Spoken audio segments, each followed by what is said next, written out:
बहुत स्वागत है आप सभी का हमारी खास पेशकश में। आपके साथ मैं हूं अंजलि मुदगल। 1 जुलाई यानी कि आज का दिन अपने आप में बेहद खास है, क्योंकि आज है डॉक्टर्स डे। हमारे समाज में डॉक्टर्स को भगवान का दूसरा रूप कहा जाता है। एक इंसान के जीवन की शुरुआत से लेकर उसकी सुरक्षा के हर पड़ाव पर एक डॉक्टर उसके साथ रहता है। कोरोना काल में किस तरह हमारे डॉक्टर्स ने अपनी जान की परवाह किए बिना अपनी भूमिका निभाई है, ये किसी से नहीं छिपा है। डॉक्टर के इसी सेवा भाव और उनके काम को सम्मान देने के लिए हर साल डॉक्टर्स डे मनाया जाता है। इस खास दिन के लिए इंडिया न्यूज भी असली हीरोज को सलाम कर रहा है। डॉक्टर्स डे के इस खास मौके पर डॉक्टर राघव शर्मा हमारे साथ जुड़ेंगे। डॉक्टर राघव शर्मा रोहतक पीजीआई से एमबीबीएस हैं। इसके अलावा रामचंद्रन मेडिकल कॉलेज चेन्नई से एमडी डीएम की उपाधि ली है। 1 साल अपोलो और 1 साल फोर्टिस में काम कर चुके हैं और पिछले 5 सालों से अंबाला के मेडिट्रीना हार्ट सेंटर में सेवा दे रहे हैं। डॉक्टर नरेंद्र अहलावत भी हमारे साथ जुड़ेंगे। Doctor Ahlawat brain and spine surgeon हैं, आरटीओस हॉस्पिटल पानीपत में कार्यरत हैं। डॉक्टर्स डे आज का दिन आखिर क्यों मनाया जाता है, ये जानना भी बेहद जरूरी है। 1 जुलाई को देश के महान डॉक्टर विधान चंद्र रॉय का दरअसल जन्म हुआ था। उनकी याद में इस दिन को डॉक्टर्स डे के रूप में मनाया जाता है। हर साल 1 जुलाई doctors day. Doctor Bidhan Chandra Roy एक महान डॉक्टर थे। डॉक्टर रॉय पश्चिम बंगाल के दूसरे मुख्यमंत्री भी रहे हैं। डॉक्टर विधान चंद्र रॉय को भारत रत्न के सम्मान से भी नवाजा गया है और कई विशेषताएं डॉक्टर रॉय की रही हैं। 1991 में नेशनल डॉक्टर डे मनाने की शुरुआत हुई थी। उनकी याद में, डॉक्टर रॉय की याद में डॉक्टर्स डे मनाया जाता है। डॉक्टर्स के लिए कृतज्ञता दिखाते हुए इस दिन को मनाया जाता है। हर साल 1 जुलाई को देश के महान डॉक्टर विधान चंद्र रॉय की याद में इस दिन को मनाया जाता है। 1991 से डॉक्टर्स डे की शुरुआत हुई थी और तब से लेकर अब तक हर साल 1 जुलाई को डॉक्टर्स डे मनाया जाता है। इसके पीछे का कारण ये है कि वैसे तो रोजाना थैंकफुल होना चाहिए उन डॉक्टर्स का जिनकी वजह से हम इस दुनिया में आए। चूंकि देखिए, जब हम दुनिया में आते हैं, प्रवेश करते हैं, जन्म लेते हैं, तो एक डॉक्टर की ही मदद से, और जीवन भर स्वस्थ रहने का, बेहतर कार्यशैली में, बेहतर जीवन शैली में जीने का जो तरीका है वो भी हमें डॉक्टर्स की तरफ से सिखाया जाता है।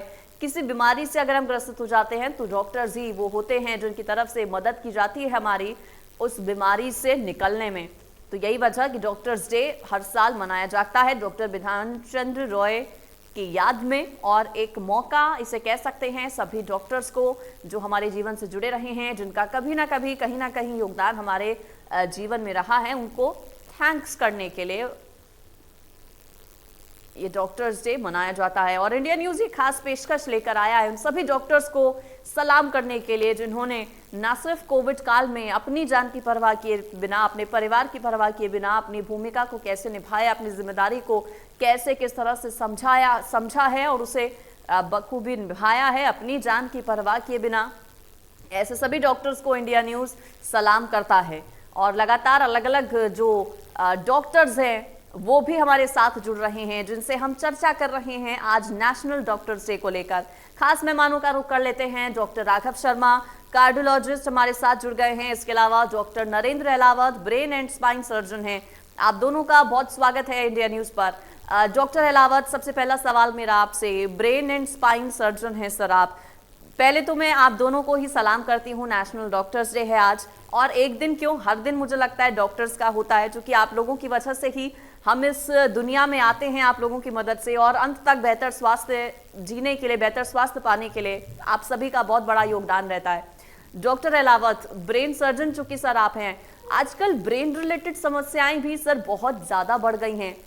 हर बॉडी पार्ट यूं तो जरूरी होता है, लेकिन दिमाग का कितना बड़ा खेल रहता है और दिमाग की बीमारियों से कैसे रह सकते हैं दूर? इंडिया न्यूज़ के लिए मैं थैंक यू बोलना चाहूँगा कि डॉक्टर्स डे पे जो आप लोगों की ये पहल है बहुत ही शानदार है। हम सब डॉक्टर्स की तरफ से इंडिया न्यूज़ को बहुत बड़ा thank you. Actually as a brain and spine surgeon मैं आपको बताना चाहूँगा कि बेसिकली आजकल जो हमारा जो रहन सहन हो गया है वो काफ़ी बिगड़ता जा रहा है। बेसिकली हम लोग अपने बॉडी के लिए बिल्कुल टाइम नहीं निकालते हैं।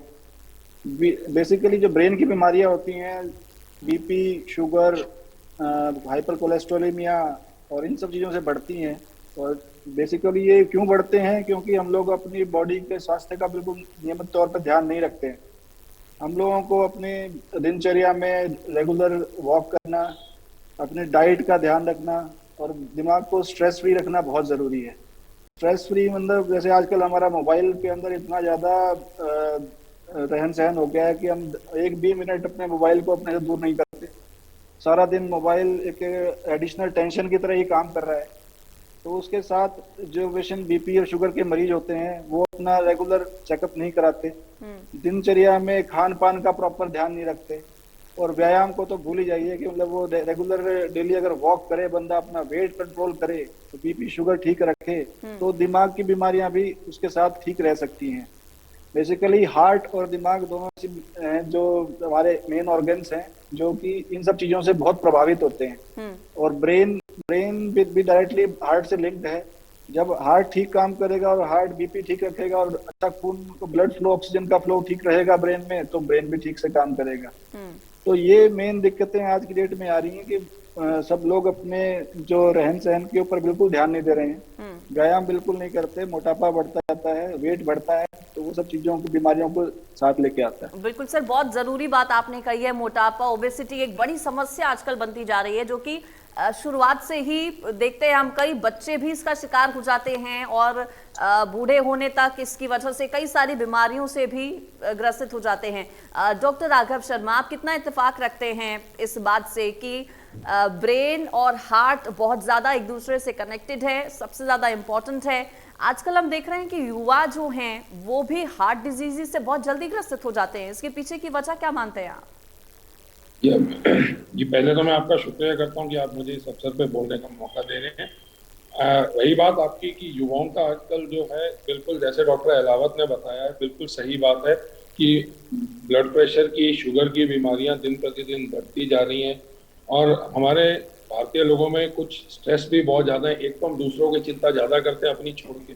हमें ये बहुत ज़रूरी है जानना कि दूसरों की ज़िंदगी में क्या चल रहा है, जो एक बहुत बड़ा कारण है स्ट्रेस होने का आजकल के लोगों में। दूसरा मोबाइल फोन्स हैं, बिल्कुल है। तीसरा जो बहुत कॉमन आजकल हम देख रहे हैं कि यंग लोग, स्पेशली 30 से 50 साल की उम्र में, इनमें हार्ट अटैक बहुत ज़्यादा बढ़ गया है। उसका कारण है कि लोग बहुत ज़्यादा स्मोक करने लगे हैं, बहुत ज़्यादा नशे के ऊपर डिपेंडेंट हो गए हैं। तो इन सब चीज़ों की वजह से आजकल जो हम देख रहे हैं हार्ट अटैक 50 साल की उम्र के बाद कम, 30 से 50 साल की उम्र में बहुत ज़्यादा बढ़ने लग गया है। और स्ट्रेस, जैसे डॉक्टर अहलावत ने बताया, एक बहुत बड़ा कारण है, स्मोकिंग के अलावा, नशे की दवाइयों के अलावा, इन सब कारणों का। बिल्कुल सर, चूंकि पेशेंट से रिलेटेड तो बातचीत आपसे सब करते होंगे, इससे रिलेटेड सवाल आपसे पूछते होंगे। डॉक्टर्स जो है तो डॉक्टर्स की भी बात होनी चाहिए, उनकी हेल्थ की बात होनी चाहिए। डॉक्टर अहलावत, डॉक्टर्स कैसे रखते हैं अपने स्वास्थ्य का ध्यान? देखिए madam, actually doctors specially in our region, मैं तो अपनी जो लाइफ स्टाइल बताना चाहूँगा। हम लोग भी इस चीज़ से बहुत परेशान हैं कि एक्चुअली क्या है, पेशेंट्स आजकल बहुत ज़्यादा डिमांडिंग हो गए कि they want their treatment on phones. तो उसके कारण सुबह हमारा जो मॉर्निंग सेशन स्टार्ट होता है वो फोन सुनने से स्टार्ट होता है, और रात को जब हम बेड पे जाते हैं तब भी हम फोन सुनते हुए जाते हैं। पेशेंट्स चाहते हैं कि हम फोन पे ही उनका समाधान सब बीमारियों का कर दें और वो हॉस्पिटल ना आना पड़े, जो कि हमारे लिए पॉसिबल नहीं होता। हर एक पेशेंट को याद रखना और उसकी बीमारी को याद रखना, उसकी दवाइयों को, और ये क्या है कि मेडिको लीगली भी एमसीआई के क्लियर कट इंस्ट्रक्शंस हैं कि फोन के ऊपर कोई ट्रीटमेंट नहीं होगा। वो जो व्हाट्सएप पे और फोन पे ट्रीटमेंट करवाने का जो लोगों ने जो आजकल सिस्टम स्टार्ट किया है, उसके कारण हम लोगों की लाइफ इतनी स्ट्रेस्ड हो गई है मैडम कि हम लोग दिन में ओपीडी करें 6 घंटा, उसके बाद हम ओटी करें, और फिर घर अगर आते हैं तो घर आके अगर फोन पे भी पेशेंट को ट्रीटमेंट करेंगे तो हमारी फैमिली लाइफ, पर्सनल लाइफ और मेंटल हेल्थ वो बहुत ज्यादा अफेक्ट होती है इससे। तो मेरी तो ये अपील है आपके माध्यम से सब लोगों से कि वो डॉक्टर्स को भी थोड़ा सा इस नजरिए से देखें कि अगर उन्हें कोई प्रॉब्लम होती है they should come to hospital.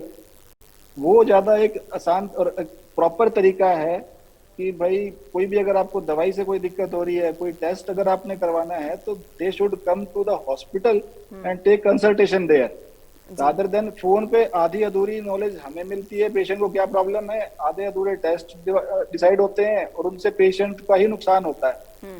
तो ये बिल्कुल आप एक जरूरी बात अपील कह रहे मेरी हैं, बहुत ये पेशेंट्स के लिए भी बेहतर होगा। और डॉक्टर्स बेहतर डे होगा। पर अगर कोई डॉक्टर ऐसा कह रहा है तो मुझे लगता है पेशेंट्स को जरूर सुनना चाहिए। डॉक्टर अहलावत, डॉक्टर राघव शर्मा भी है हमारे साथ। डॉक्टर राघव शर्मा, आप अपना कोई ऐसा एक्सपीरियंस शेयर करना चाहें जैसी बात का जिक्र डॉक्टर अहलावत ने किया है, पेशेंट्स को कुछ ऐसा आप कहना चाहें या फिर अपना कोई ऐसा एक्सपीरियंस शेयर करना चाहें जिससे आपने कोई सीख ली हो, या आप कुछ सीख का जो उदाहरण है वो पेशेंट्स को देना चाहें? देखिए, ऐसा है कि जैसे डॉक्टर अहलावत सर्जन है, मैं एक कार्डियोलॉजिस्ट हूँ। हम लोग हर रोज मरीज की जिंदगियां बचाते हैं। मैं स्टंटिंग करता हूँ, ये ऑपरेट करते हैं। हम लोग वैसे ही एक बहुत स्ट्रेसफुल जॉब में हैं और एक मरीज के दाखिल होने से लेके छुट्टी हो जाने के बाद भी जब तक वो हमारे ट्रीटमेंट में है, हमारी जिम्मेदारी उतनी ही होती है जितनी मरीज की है कि वो अपनी दवाइयाँ खाए।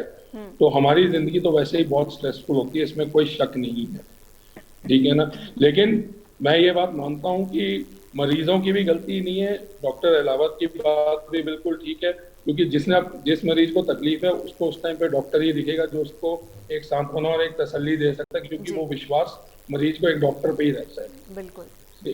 बात बाकी हमारे स्वास्थ्य की है। हाँ, ये मैं जरूर कहूंगा कि हमें भी अब धीरे धीरे डॉक्टर्स मैं देख रहा हूँ, मेरे ख्याल डॉक्टर अहलावत भी ये बात मानेंगे, खुद भी डॉक्टर अहलावत और मैं सुबह रेगुलर फिटनेस की तरफ हम लोग भी अब ज्यादा ध्यान देने लगे, क्योंकि हम लोगों की लाइफ वाकई बहुत स्ट्रेसफुल है। तो अगर हम अपने आप को ठीक नहीं रखेंगे तो मरीज का इलाज कैसे करेंगे, इसमें कोई दो राय नहीं है। बिल्कुल। डॉक्टर अहलावत, हम देखते हैं कि आजकल बहुत छोटी उम्र से ही बीमारियों की चपेट में हम लोग आ जाते हैं।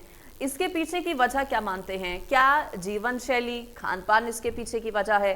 लाइफस्टाइल को एक बड़ा वो मानते हैं? और पेरेंट्स की कितनी जिम्मेदारी हो जाती है कि बचपन से ही अपने बच्चे के बेहतर स्वास्थ्य पर वो ध्यान दें? कि मैम सबसे ज्यादा तो मैं आजकल उस चीज पे ध्यान देना चाहूंगा कि पेरेंट्स बच्चों को आउटडोर एक्टिविटी के लिए बहुत कभी भी प्रमोट नहीं करते। मैक्सिमम जो आजकल मैं ओपीडी में देख रहा हूँ, छोटे बच्चे भी हेडेक के साथ आना शुरू हो चुके हैं, जो कि बहुत रेयर कारण है। हेडेक बच्चों में होना नहीं चाहिए। होता क्यों है? अब वो अपने जो 24 घंटे में से 5-6 घंटे तो अपना स्कूल में निकल जाते हैं, 6-7 घंटे। उसके बाद जब घर आते हैं तो उस टाइम उनको मोबाइल चाहिए, मोबाइल पे गेम्स खेलना है या टीवी देखना है। आउटडोर एक्टिविटी बिल्कुल बंद होती जा रही है। उसके साथ ही ना खान पान पे ध्यान है, बिकॉज खान पान में भी अब जैसे फास्ट फूड वगैरह कम करना चाहिए। तो और छोटे बच्चों में भी वेट इतना ज्यादा मैंने देखा है, छोटे बच्चे काफी वेट ज्यादा लेके आते हैं। तो मेनली मेरा यही है पेरेंट्स से रिक्वेस्ट कि मतलब वो बच्चों को आउटडोर एक्टिविटी प्रमोट कराएं, जैसे रनिंग है, स्विमिंग है, डेली मतलब आप एरोबिक्स वगैरह ज्वाइन करा सकते हैं उनको, मेडिटेशन, योगा वगैरह में ज्वाइन करा सकते हैं। तो एटलीस्ट बच्चों को इससे क्या है, एक तो स्ट्रेस फ्री लाइफ रहती है। योगा है जो कि ब्रेन को काफी रिलैक्स रखता है, उससे काफी डिप्रेशन की प्रॉब्लम्स, जो यंग एज में काफी डिप्रेशन देखने को मिलता है, वो सब चीजें इन चीजों से ही कम हो सकती हैं। आप अपनी आउटडोर एक्टिविटी बढ़ाइए, अपना कुछ ना कुछ फिजिकल एक्टिविटी ज्वाइन करके रखिए जो रेगुलर हो। डेली एटलीस्ट 45 मिनट्स एटलीस्ट आप अपनी हेल्थ को दीजिए। तो उससे जो यंग एज में डिप्रेशन, हेडेक और यंग एज में स्ट्रोक, जो डॉक्टर राघव ने बताया ऑलरेडी कि स्मोकिंग, अल्कोहल एंड ड्रग्स, ये सब चीजों से बचने की बहुत सख्त जरूरत है। जो यंग एज में स्ट्रोक और हार्ट अटैक के कारण आ रहे हैं, उसी कारण से आ रहे हैं बिकॉज वो समवेयर स्मोकिंग, अल्कोहल या ड्रग्स का इंटेक है। बिल्कुल, बहुत जरूरी बात डॉक्टर अहलावत आप बता रहे हैं। इसी से रिलेटेड सवाल मेरा डॉक्टर शर्मा आपसे है। सर, ये बात ठीक है कि अगर ज्यादा स्मोकिंग कर रहे हैं, अल्कोहल कंज्यूम कर रहे हैं तो हार्ट रिलेटेड समस्या हो सकती है, लेकिन कई बार हमने ऐसे केसेस भी देखे हैं, उन लोगों को देखा है हार्ट अटैक की वजह से जान गंवाते हुए, जो कि जीवन भर इन सब चीजों से दूर रहे हैं। ऐसा कैसे हो जाता है? ये मैडम, पहली बात तो डॉक्टर भगवान नहीं है। दूसरा क्या होता है कि ये कहीं पे भी नहीं लिखा है कि अगर आप ये सब चीजों का सेवन नहीं करेंगे और अपनी हेल्थ का ध्यान नहीं रखेंगे तो आपको हार्ट अटैक नहीं आएगा। मैंने बार बार एक ही बात पे एम्फेसाइज कर रहा हूँ कि आप अपनी फिटनेस, अपना खान पान और अपने रहने का स्टाइल, मैंने स्मोकिंग, ड्रग्स के अलावा स्ट्रेस एक बहुत बड़ा फैक्टर बताया। आप किसी भी बंदे से बाहर जाके बात करिए, किसी भी पर्सन से इफ यू टॉक, 90% जो लोग हैं वो स्ट्रेस्ड आउट हैं। कोई अपने फ्यूचर को लेके स्ट्रेस्ड है, कोई अपनी प्रॉब्लम, घर की परेशानियों से परेशान है, कोई इस बात से परेशान है कि मेरा आगे जाके क्या होगा, मेरा साथ वाला मुझसे आगे निकल गया। जबकि मुझे ऐसा लगता है कि एक 70 साल की जिंदगी में 30 साल आप मेहनत करते हैं, जो बच्चे को 40 साल है, उसमें आप जितना स्ट्रेस फ्री रहेंगे, अपने शरीर को जितना आप जैसे आउटडोर एक्टिविटीज में इन्वॉल्व करेंगे, उतना आपके लिए बेनिफिट होगा। तो ये कोई क्राइटेरिया नहीं है कि अगर आप ये सब चीजें नहीं लेते हैं तो आपको हार्ट अटैक बिल्कुल नहीं आए। लाइफस्टाइल मॉडिफिकेशन क्या है? लाइफस्टाइल मॉडिफिकेशन का मतलब ही ये है एक exercise, regular healthy diet, good exercise and stress free life. More important है स्ट्रेस फ्री। तो स्ट्रेस फ्री होना बहुत जरूरी है। समय से हर चीज सही हो जाती है, इस बात पे हमको विश्वास करना पड़ेगा और कोई चारा नहीं है इसके बारे में। बिल्कुल। Doctor Elavat, stress free life के लिए और क्या क्या ज़रूरी है? सर, हमारे माध्यम से नेशनल डॉक्टर्स डे है, रोज़ाना आप लोगों का हालांकि हर दिन होता है, क्योंकि भगवान हमें जीवन देता है, हमें शरीर देता है, उसकी रक्षा करने के लिए आप डॉक्टर्स होते हैं। अगर किसी भी बीमारी से ग्रसित हम हो जाते हैं, हमें दुनिया में लाने के पीछे आप लोगों का अहम योगदान होता है। और यही वजह की कहा जाता है कि धरती पर भगवान का रूप आप लोग हैं, डॉक्टर्स हैं। हेल्दी लाइफस्टाइल को लेकर क्या टिप आप देना चाहेंगे? क्योंकि इस वक्त हजारों, लाखों, करोड़ों दर्शक आपको सुन रहे हैं, हमारे माध्यम से कई लोग सुन रहे हैं, क्या हेल्दी टिप आप देना चाहेंगे? जी मैम, हेल्दी टिप स्टार्ट होती है from the day when we start our day. जब हम सुबह उठते हैं तो हमें at least daily half an hour to 45 minutes की ब्रिस्क वॉक या फिर जॉगिंग या running, whichever the way you prefer, जो भी बंदा प्रेफर करना चाहे उस तरीके से उसमें इन्वॉल्व हो। फिजिकल एक्टिविटी अगर डेली सुबह मॉर्निंग में 6-6:30 जितने जो भी आप उठते हैं, आधे से पौना घंटा निकालिए, ब्रिस्क वॉकिंग कीजिए, पसीना आए इतना इतना ब्रिस्क वॉक और या फिर जॉगिंग या रनिंग करें। उसके साथ ही अगर आप खाने पीने में भी अगर ध्यान रखेंगे, थोड़ा ज़्यादा ऑयली और फैटी फूड अवॉइड करके, या फिर जैसे अपने ज़्यादा शुगर वाली प्रोडक्ट्स अवॉइड करके अपने वेट को कंट्रोल रखेंगे। और इसके अलावा भी जैसे लेडीज़ हैं जो घर में सारा दिन रहती हैं, तो उनके लिए भी यही है कि सुबह एटलीस्ट इतना टाइम तो निकालें अपने लिए। उसके अलावा दिन में जो भी आपको अच्छा लगता है, कोई अपनी एक एक्टिविटी, कोई भी हॉबी, जैसे कुछ लोग म्यूजिक सुनते हैं, कुछ लोगों का कुछ और कुछ कंस्ट्रक्टिव काम करना है, किसी को कुछ जैसे कुछ आर्ट वगैरह ज्वाइन कर लें, जिसमें कि at least half an hour to 1 hour daily लगाएं, कि जो रेगुलर रूटीन से हटके हो। जो डेली काम कर रहे हैं वो तो आपने करना ही है, लेकिन उसके अलावा जो आपके हॉबी है, जो आपका शौक है, उसके लिए daily half an hour to 1 hour अगर आप निकालते हैं तो उससे मेंटली बहुत पीस मिलता है कि मैंने कुछ कंस्ट्रक्टिव काम किया आज। उसके अलावा डाइट का तो है ही, डाइट का रोल तो बहुत बड़ा रोल है, डाइट का अपने ध्यान रखना ही है। तो अगर ये चीजें करते हैं तो काफी हद तक मैं मानता हूँ कि मतलब मेंटल पीस मिलती है बंदे को, कि भाई हमने आज कुछ कंस्ट्रक्टिव काम किया है और अपने हेल्थ के लिए, अपने लिए कुछ किया है। तो वो उससे अच्छा कुछ नहीं हो सकता। ठीक। डॉक्टर शर्मा, हम देख रहे हैं आजकल हर 10 में से 1 या 2 व्यक्ति ऐसे हैं जिनको हार्ट रिलेटेड समस्या है, परेशानी है, और हर साल जो रेशियो है, आंकड़ा है मौतों का दिल की बीमारी से जुड़ा हुआ, वो बढ़ता जा रहा है। कैसे इस रेशियो को कम कर सकते हैं सर? देखिए, इसके कारण बड़े सिंपल हैं कि 2-3 बातें हैं। एक तो कि लोगों को प्रॉपर नॉलेज नहीं है। नंबर 2, कुछ लोगों का डायग्नोसिस लेट बनता है। इसका बेस्ट यही उपाय है कि जिस भी डॉक्टर से आप संपर्क में रहते हैं, उस डॉक्टर पे पूरा विश्वास करिए। जो टेस्ट वो आपको कहता है वो टेस्ट आप कराइए। अपने दिमाग से ये बात निकाल दीजिए कि कोई डॉक्टर जानबूझ के आपके टेस्ट ज्यादा लिख रहा है, कम लिख रहा है। जो लोगों की सोच है, ये मैं डे टू डे प्रैक्टिस की बात कर रहा हूँ, जो मेरे पास लोग आते हैं। क्योंकि सबसे इम्पोर्टेंट ये है कि कोई भी डॉक्टर कभी भी किसी मरीज का नुकसान नहीं चाहता है। अगर 2 टेस्ट फालतू लिखने से आपकी बीमारी का पता लगता है तो वो आपके फायदे के लिए ही है। तो मैं ये मानता हूँ कि समय समय पे डॉक्टर को दिखाइए, रेगुलर हेल्दी लाइफस्टाइल को अपने मेंटेन कीजिए, अपने डॉक्टर की सलाह को सीरियसली मानिए और उनको रेगुलर फॉलोअप में साल में 1 बार रूटीन चेकअप, जो भी आपके डॉक्टर आपको एडवाइस करते हैं उसको फॉलो करिए। आई थिंक उस बेसिस पे काफी हद तक बीमारियों का जल्दी पता लग भी सकता है और समय से इलाज भी हो सकता है। क्योंकि डेथ का सबसे बड़ा कारण यही है कि जब तक मरीज हमारे पास पहुंचता है उसको मैक्सिमम डैमेज हो चुका होता है। उसके बाद फिर हम भी ज्यादा हेल्प नहीं कर सकते, भगवान तो हम भी नहीं। बात यहाँ आ जाती है। बिल्कुल, बहुत जरूरी बात डॉक्टर शर्मा कह रहे हैं, जिस पर मुझे लगता है बहुत ज्यादा ध्यान दिए जाने की जरूरत है। अगर वक्त पर बीमारी को नोटिस कर लिया जाए तो उसका इलाज भी बेहतर समय पर हो सकता है।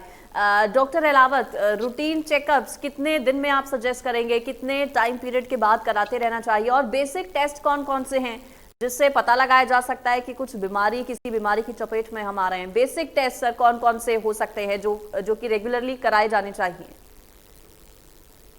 ये रेगुलर तो जैसे हार्ट और ब्रेन से संबंधित अगर हम क्रॉनिक डिजीज को लेकर चलें तो मेन तो उसमें आते हैं बीपी, शुगर। तो कोई पेशेंट अगर हाइपरटेंसिव है, कोई डायबिटिक है, तो उसको अपना जो कंसर्न डॉक्टर से मिलके रेगुलर हर जैसे HbA1c टेस्ट होता है जिसको जो कि 3 महीने की शुगर बताता है, और फिर कोलेस्ट्रॉल लेवल्स हैं, ये एटलीस्ट ईयरली तो पूरा फुल बॉडी चेकअप होना चाहिए, जिसमें कि including complete haemogram, kidney functions, liver functions, and that thyroid function and that lipid profile should be done. उसके अलावा टाइम टू टाइम जो शुगर के पेशेंट्स हैं उनको टाइम टू टाइम अपनी किडनीज के टेस्ट और शुगर की जो 3 मंथ की रिपोर्ट होती है वो टेस्ट कराते रहना चाहिए। But this all depend on the treating doctor, how frequently he find it useful to get him investigated. ऐसा नहीं है कि आप हर साल रेगुलर कराते ही रहें, लेकिन जो आप कोई भी अगर रेगुलर पेशेंट है जो जिसको ऑलरेडी बीपी या थायराइड की या उनकी मेडिसिन चल रही हैं, उनको रेगुलर इन्वेस्टिगेशन की जरूरत है। Otherwise after 35 years of age once yearly investigation can be done.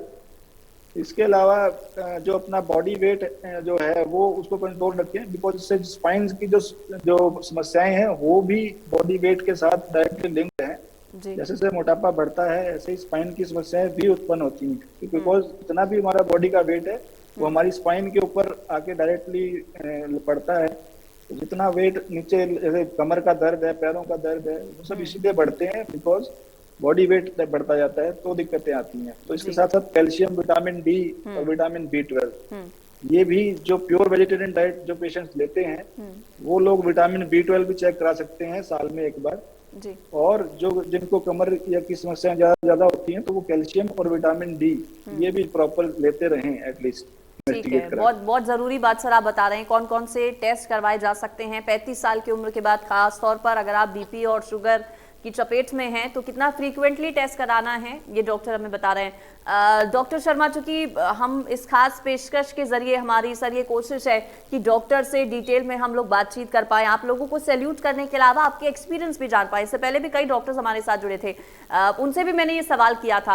आप अपना कोरोना का एक्सपीरियंस अगर शेयर करना चाहें, उस वक्त जिस तरह से डॉक्टर्स ने काम किया था वो वाकई काबिले तारीफ है और उसके लिए सलाम है सभी डॉक्टर्स को।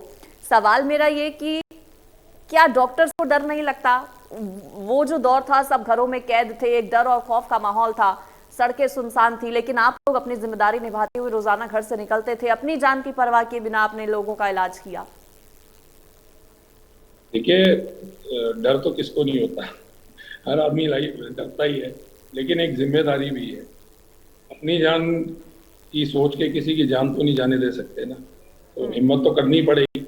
प्रॉपर प्रिकॉशंस के साथ प्रॉपर प्रोटोकॉल्स और प्रोसीजर्स को फॉलो अप करके फिर हमने इन लोगों का इलाज किया था and as per guideline recommended treatment किया था।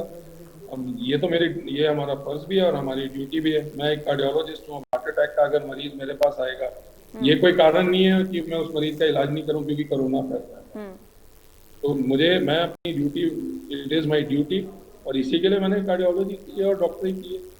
तो हाँ, proper protocol, proper procedure follow करके मैंने इलाज किया और बिना किसी डर के किया, और ये मुझे लगता है ये मेरा फर्ज था और मुझे करना भी चाहिए। बिल्कुल सर, आपने और सभी डॉक्टर्स ने अपने फर्ज को, अपनी जिम्मेदारी को बखूबी निभाया है और आगे भी आप लोगों का स्वास्थ्य भी बेहतर रहे, यही हम कामना करते हैं। नेशनल डॉक्टर्स डे पर आप सभी को सैल्यूट है। बहुत शुक्रिया आप दोनों का सर हमारे साथ जुड़ने के लिए और बातचीत करने के लिए। और आगे बढ़ते हुए एक बड़ी खबर आपको